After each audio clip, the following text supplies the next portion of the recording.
I was supporting my brother by sending him $5,000 every month, but on my birthday, he called me a freeloader and a leech who couldn't live without him. When I confronted him, my mother kicked me out, saying, "Get out, you garbage, and don't show your face again." I left, but a few days later, they showed up at my door on their knees, begging.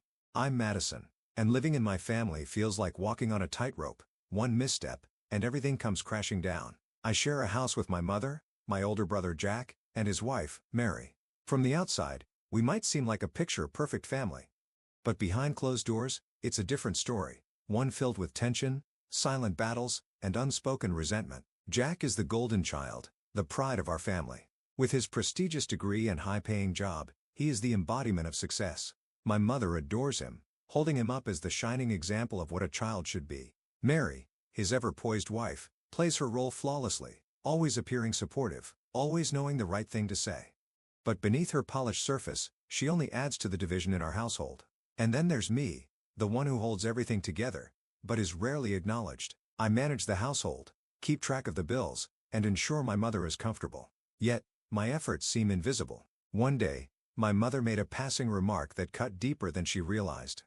"Living with Jack and Mary seems better for me," she said casually. In that moment, it was clear, no matter how much I contributed, emotionally or financially, I would always be the overlooked one. The one who did the work but never got the praise.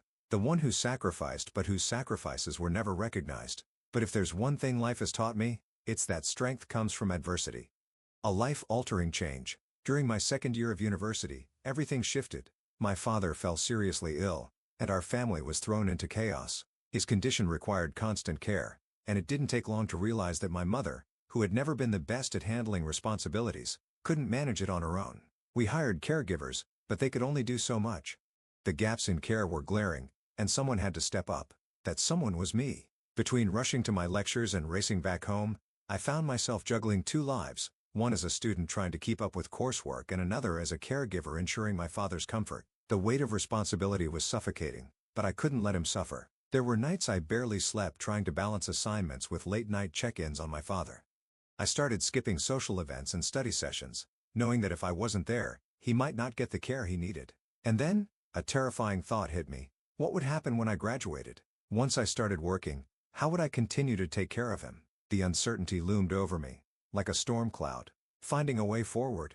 Desperate for a solution, I began searching for alternatives.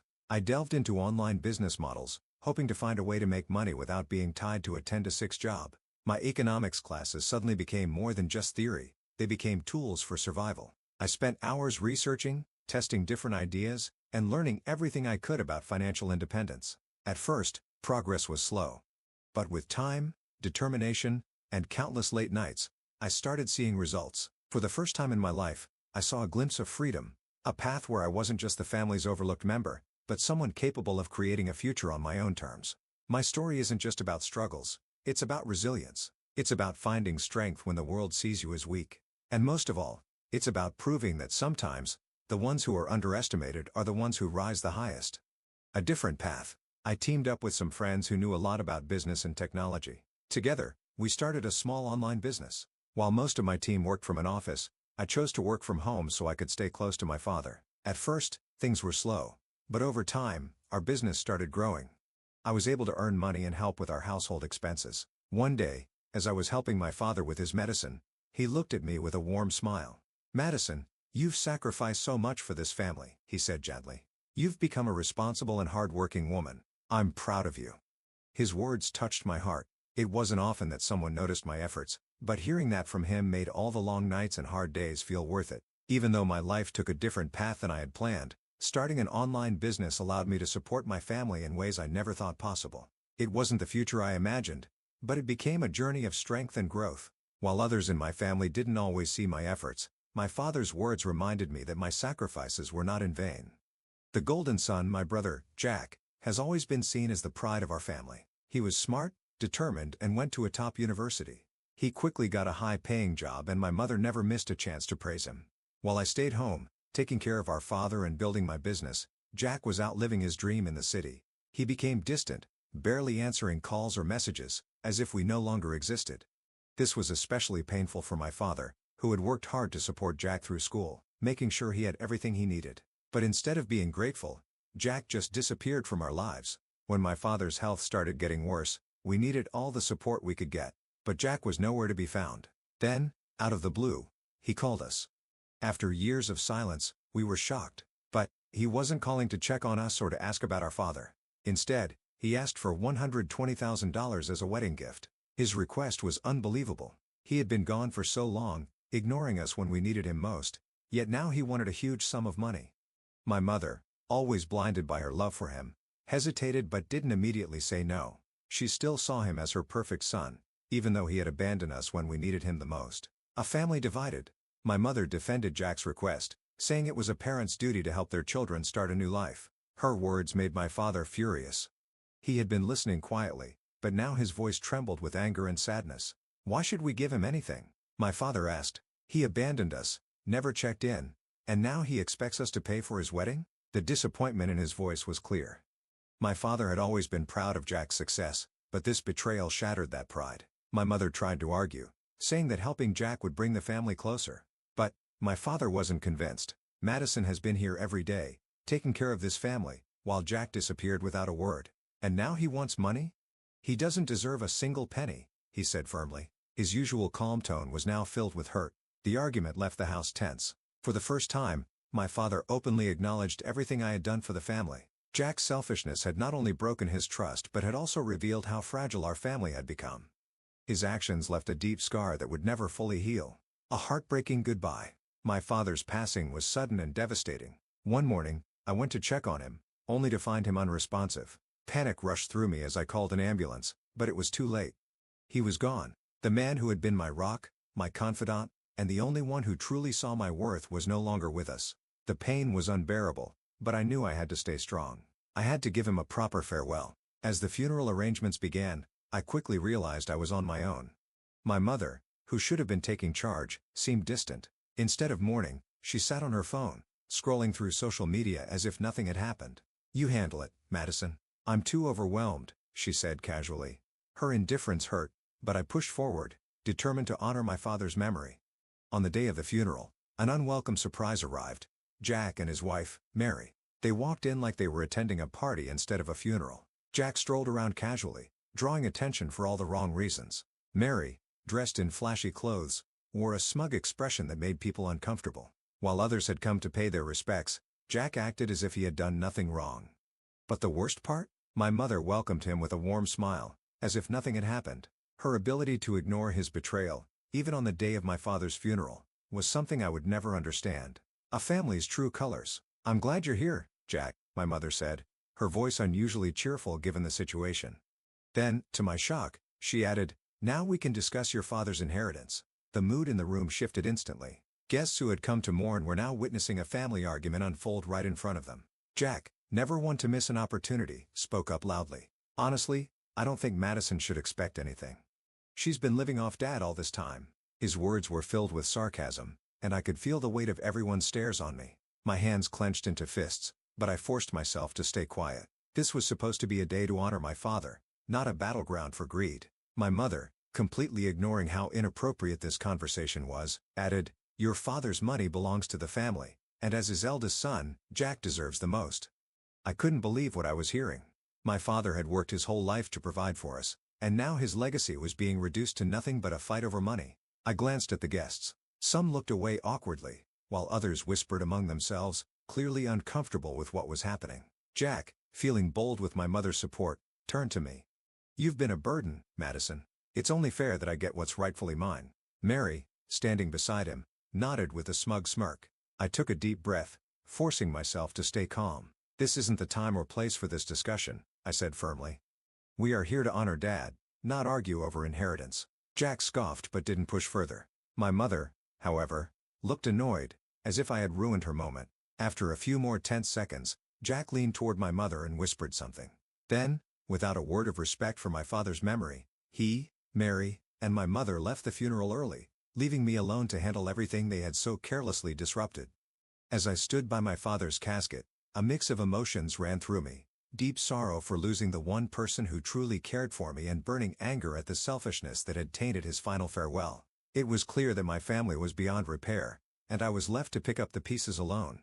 But if there was one thing my father had taught me, It was resilience. No matter how broken things seemed, I would move forward. I would honor his memory by building a life on my own terms, no matter how difficult the road ahead. A battle over what's left. The inheritance fight didn't end there. After the funeral, Jack made his claim loud and clear. "This house belongs to me," he declared, standing in the living room like he already owned it. A battle over the house. Jack stood in the middle of the living room like he already owned the place. "As Dad's eldest son, it's my birthright," he declared, his voice full of confidence. Beside him, Mary nodded in agreement, wearing her usual smug expression. My mother sat on the couch, saying nothing. Her silence said more than words ever could. She wasn't going to stop him. I took a deep breath, holding back my anger. For years, I had been the one keeping this household together. I had cared for my father when no one else would. I had paid the bills, handled the responsibilities, and made sure our home stayed running. And yet, here was Jack, gone for years, suddenly demanding what he thought he was owed. His entitlement would have been laughable if it weren't so infuriating. "Jack," I said, my voice calm but firm, "this house doesn't belong to you. It doesn't belong to Mom either. Legally, it's mine." The room fell silent. Jack's confident smirk vanished, and even Mary looked momentarily shocked. "What are you talking about?"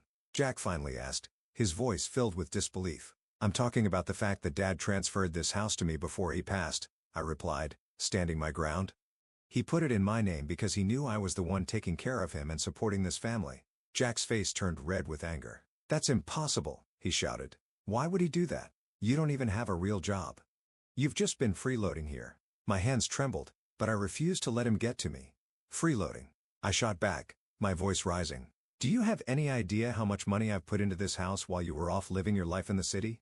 While you ignored us, I was here, taking care of Dad, paying the bills, keeping this house running."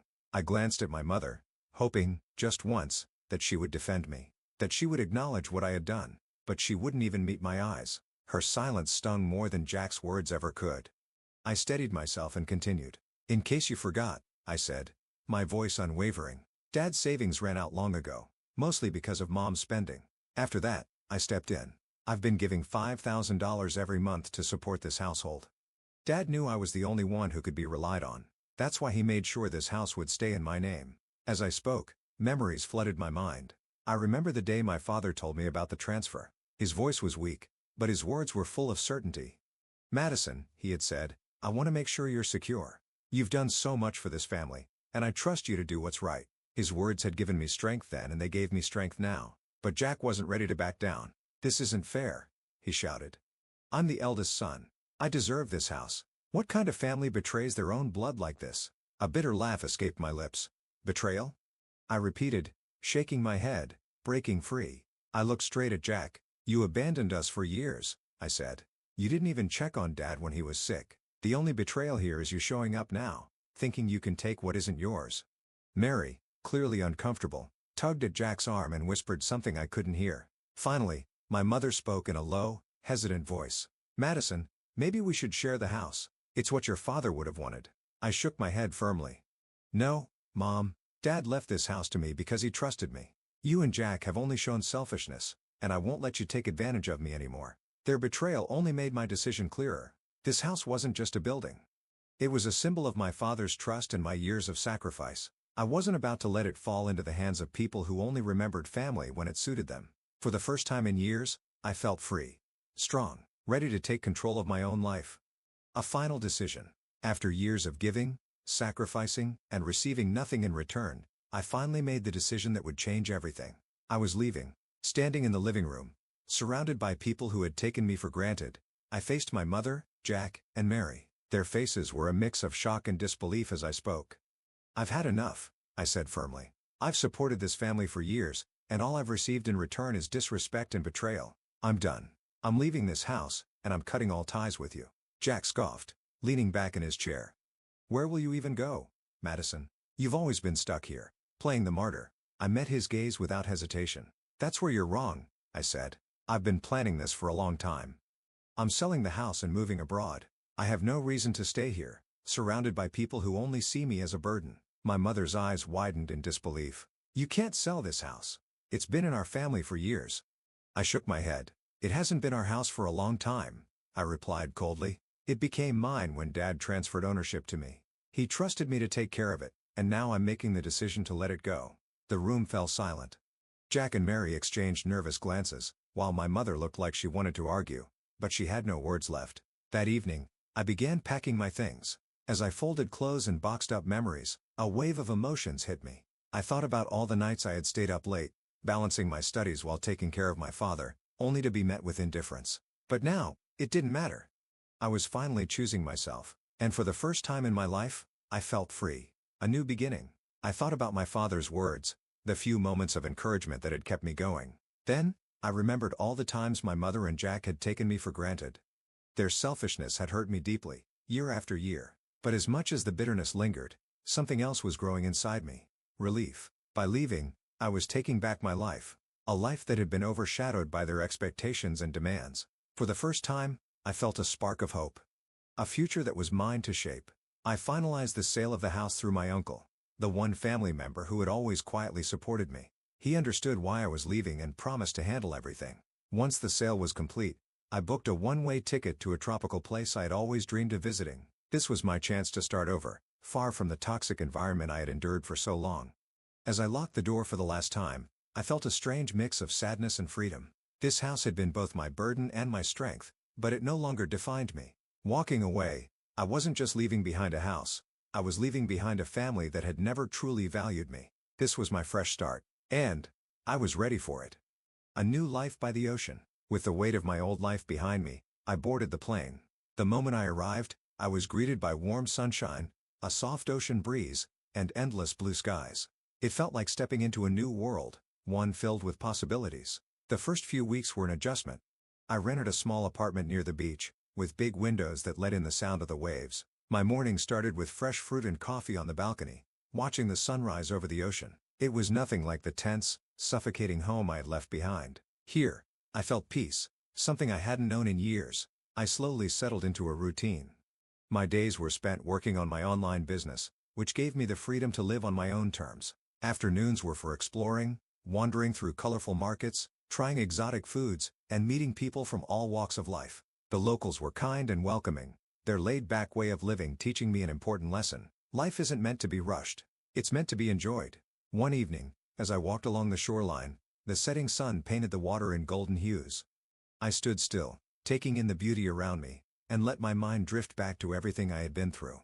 The pain of my past hadn't disappeared, but it no longer controlled me. I had learned important lessons. Lessons about strength, self-worth, and the power of setting boundaries. For years, I had lived for others. Now, I was finally living for myself. A life of my own. I had given up my dreams to support a family that never truly appreciated me. But those sacrifices had made me strong. They had shaped me into someone who could stand on her own. My father's trust in me had been a small flicker of light in the darkness, but it changed everything. It reminded me that I was worth more than how they had treated me. His belief in me gave me the courage to finally break free. Now, I was embracing my independence, building a life where I was in control. The struggles I had faced taught me something important. I deserved to be happy. I learned to put myself first, and surround myself with people who truly respected and valued me. For the first time, the future didn't scare me. It excited me. Standing on the beach, watching the waves roll onto the shore, I felt something I hadn't felt in years: peace. I was grateful. Grateful for the strength I had found. Grateful for the opportunities ahead. Grateful for this beautiful new chapter in my life. Life had tested me in ways I never imagined, but I had come out stronger. This was my fresh start, and I couldn't wait to see where it would take me. Their downfall back in my old life, my family's collapse was inevitable. Jack, Mary, and my mother had always lived beyond their means. Without me quietly covering their expenses, their reckless choices finally caught up with them. I didn't keep in touch, but my uncle, who had always been a quiet observer, occasionally shared updates. It didn't take long for their lavish lifestyle to fall apart under the weight of their growing debts. Jack and Mary, once so confident and proud, were evicted from their home after I sold the house. They ended up in a small, cramped apartment in the city, struggling to make ends meet. Their savings drained quickly, and they had to take part-time jobs just to pay for basic needs. Meanwhile, my mother, who had once enjoyed endless shopping trips and expensive outings, found herself forced to live frugally. The debt collectors came knocking, their calls growing more frequent and aggressive. The life they had built on illusion and entitlement was crumbling. Desperate to stay afloat, they borrowed money from risky lenders, but that only made things worse. Every bad decision dragged them deeper into a financial hole. Their once close relationships turned into bitter fights as they blamed each other for their situation. The proud family that once dismissed me, the one that made me feel invisible, was now barely holding itself together. Moving forward, as for me, I felt nothing for them anymore. I had no desire to go back, no urge to save them. My uncle would sometimes call, his voice filled with quiet disappointment at their choices, but I never asked too many questions. Their struggles were finding peace. I often thought about the irony of it all. The same people who had mocked me for staying home and working quietly were now struggling to survive, but I didn't feel joy in their downfall. It wasn't about revenge. Instead, I felt a bittersweet sense of closure. For years, I had offered them my help, only to be met with coldness and betrayal. Now, they were facing the consequences of their choices, while I was finally free, living a life filled with peace and purpose. Walking along the shoreline of my new home, feeling the warm sand beneath my feet, I realized something important. I had no regrets. My journey had been full of struggles, but it had led me to strength and independence. My family's downfall was their own doing, and for the first time in my life, I was truly at peace, focused on my own happiness and the brighter days ahead.